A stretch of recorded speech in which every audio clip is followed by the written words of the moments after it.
Olá, queridos alunos, queridos professores, tudo bem com vocês?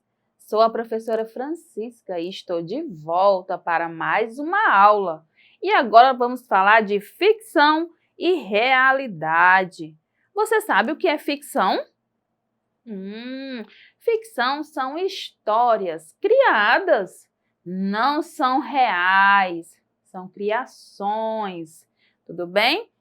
E realidade? Realidade, o nome já diz, é real, são fatos reais, que são relatados, que são contados, são escritos, tudo bem?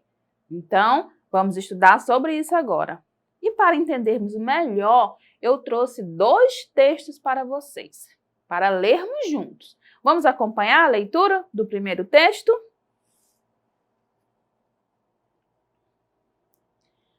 A resposta veio do fundo.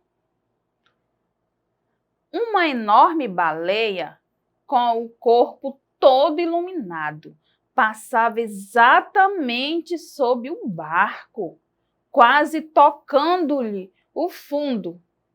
Podia ser sua descomunal cauda, de envergadura, talvez igual ao comprimento do meu barco, passando por baixo de um lado, enquanto do outro seguiam o corpo e a cabeça. Então, crianças, esse trecho aqui que eu li faz parte, de um texto de uma história. Vocês acham que ela é ficção ou realidade? Tá parecendo com ficção? Mas é realidade. Olha aqui, quem escreveu foi Amir Klink, de um livro dele, que tem o título de 100 Dias entre Céu e Mar, no Rio de Janeiro, José Olímpio, em 1986, certo? Agora eu vou ler outro texto para vocês.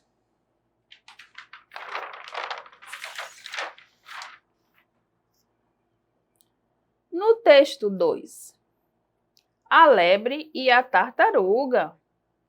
A lebre estava se vangloriando de sua rapidez perante os outros animais. Nunca perco de ninguém. Desafio a todos aqui a tomarem parte numa corrida comigo. Aceito o desafio, disse a tartaruga calmamente. Isto parece brincadeira. Poderia dançar à sua volta por todo o caminho, respondeu a lebre. Guarde sua presunção, até ver quem ganha, recomendou a tartaruga. Moral: com perseverança, tudo se alcança. Viram só? Esse texto é uma fábula, não é mesmo? É verdade que os animais falam? Não, não é mesmo? É uma ficção. Nas fábulas, elas têm a característica que os animais eles se comportam, têm ações como os humanos, não é verdade? Eles falam, eles têm as ações idênticas aos humanos. Então, é uma ficção, porque os animais eles se comunicam entre eles, mas não é através da fala, como nós, certinho? Então, vocês compreenderam? O texto 1, ele é realidade, são relatos de uma pessoa, certo? E o texto 2 é uma ficção. Agora eu vou ilustrar melhor para vocês como é que foi, mais ou menos essa história do Amir Klink, que é um aventureiro, certinho? Então, crianças, como eu falei para vocês, essa é a representação da aventura de Amir Klink. Isso, ele era um aventureiro. E ele, em seu livro, ele relata que passou 100 dias entre o céu e o mar, que quer dizer que ele estava em seu barco, a remo, tá? Não tinha motor, nada disso não, era remando. E ele saiu, da África para o Brasil nessa aventura. Mas vocês perceberam no texto que ele disse que tinha uma enorme baleia, né, que vinha do fundo e que ficava e que era quase maior que o seu barco, né? Será que ele exagerou? Não sei, né? Mas ele contou lá no seu livro, né, que a baleia ia para um lado e a baleia ia para o outro, certo? E ele, Amir Klink, apavorado, certinho? E o que será que aconteceu? Se ele contou a história, né, no seu livro, então deu tudo certo nessa viagem, certinho? Essa baleia não comeu, certo? Não o comeu. Então, deu tudo certo. Vamos ver aqui uma reportagem. Acompanhe aqui. Essa reportagem, né, eu tirei, está disponível na internet. Ele vai contando, né, 30 anos depois, né? 30 anos depois que ele fez essa viagem. Então, ele saiu da África, né? De um país aqui da África, chamado Namíbia, né? Do porto de Luderites, e foi até Salvador, aqui no Brasil. Então, ele atravessou o Oceano Atlântico. Crianças, isso me lembrou uma história. Vocês lembram? O tempo dos navios negreiros, né? Que também saíram lá da África, certo? Trazendo, né, os escravos para o Brasil. Mas Amir Klink, ele foi se aventurar, ele foi conhecer, ele foi fazer essa viagem. E aqui, então, observem aqui, crianças, que ele partiu, né? Saiu lá da África no dia 10/6/1984, né? Ou seja, ele saiu dia 10 de junho e ele chegou no dia 18 do mês 9, setembro, né, de 1984. Então, aqui já dá 3 meses, que dá 30 mais 30 mais 30, 90 dias, né? E esses outros dias deu 100 dias. Então, por isso que o livro dele chamou-se, né, 100 dias entre o céu e o mar. E aqui nessa reportagem, ele faz após 30 anos que ele fez essa viagem. E ele fala das dificuldades, né? Qual foram as dificuldades que ele encontrou? Ventos acima de 100 nós, mais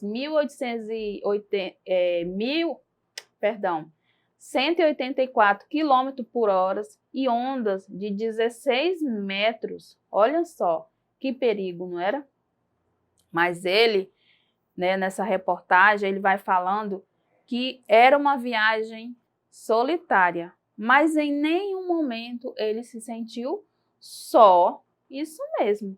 Olha só, que recursos que não teve 30 anos atrás, né?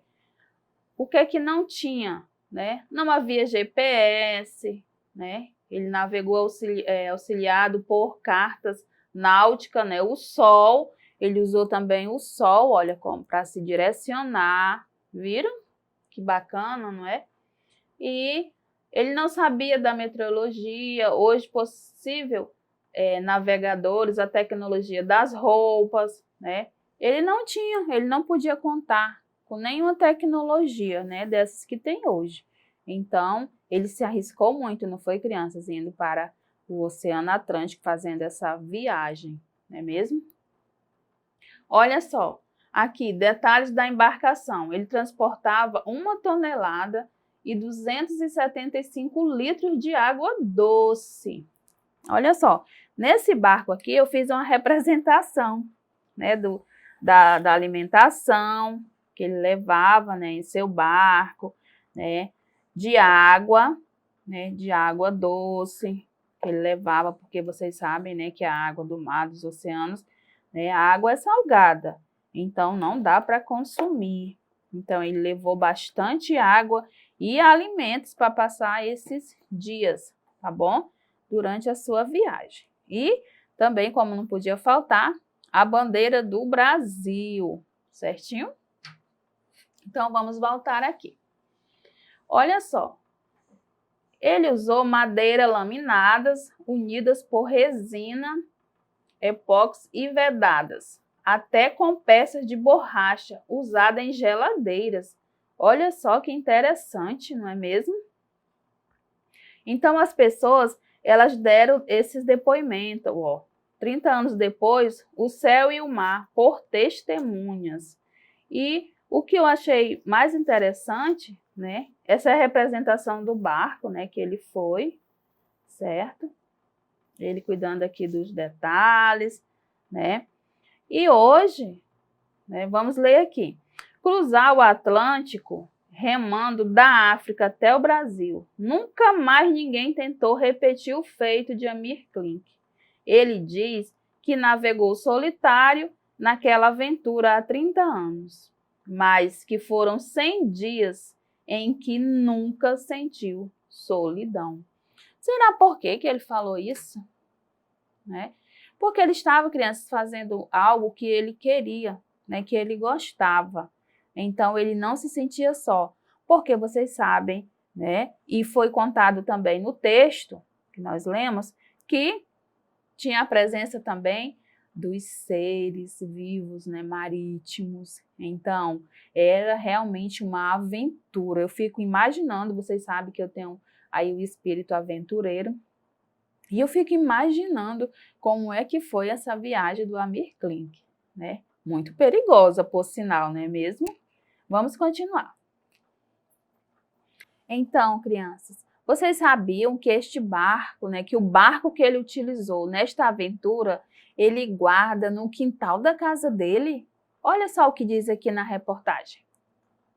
O barco iate usado por Amir em 1984 está agora no quintal de sua casa no bairro Moema, em São Paulo. Viram? Então, essa história que eu contei para vocês, ela não é ficção, ela é realidade, isso mesmo. Gostaram? Viram como Amir Klink é um aventureiro? Vocês teriam coragem? Eu acho que eu teria, certinho? Então, para acessar essa aula e outras, acesse a plataforma Eduque. Te espero na próxima aula. Tchau, tchau!